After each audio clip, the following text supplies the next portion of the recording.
สบายดีพี่น้องว่ากินข้าว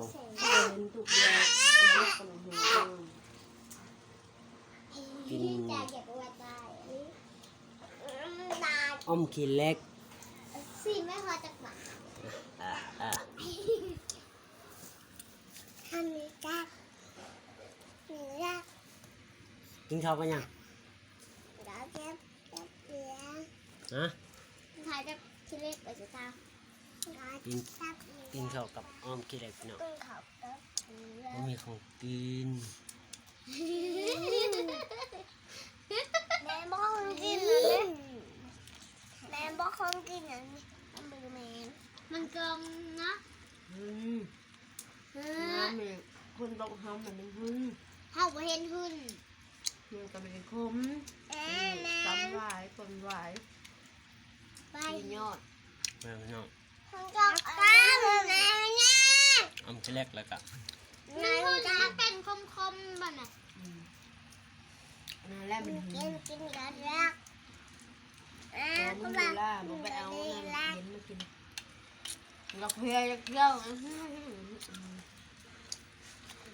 คมเรากินนางทางโลก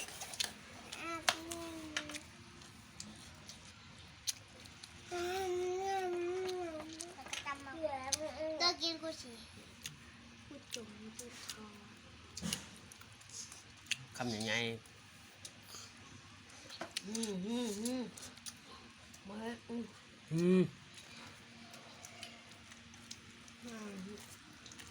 เอาเปอร์ไซด์ลูก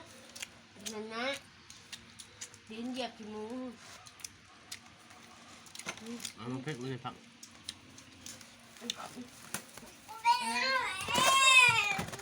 ลูกเราลูกใส่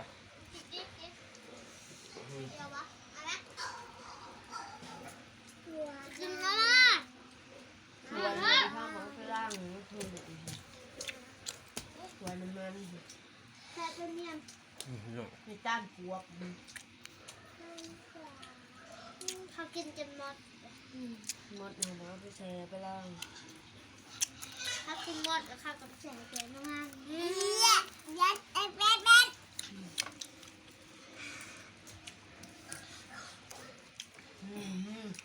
ลิงนี่นะฮะลูก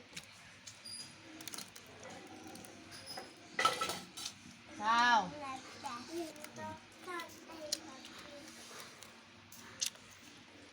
คุณมีโอกาสจะยกเพื่อนคุณมีพี่น้องหล่นนั่งไวไฟยืมกดแซ่บกดไลค์ เช้าโอ้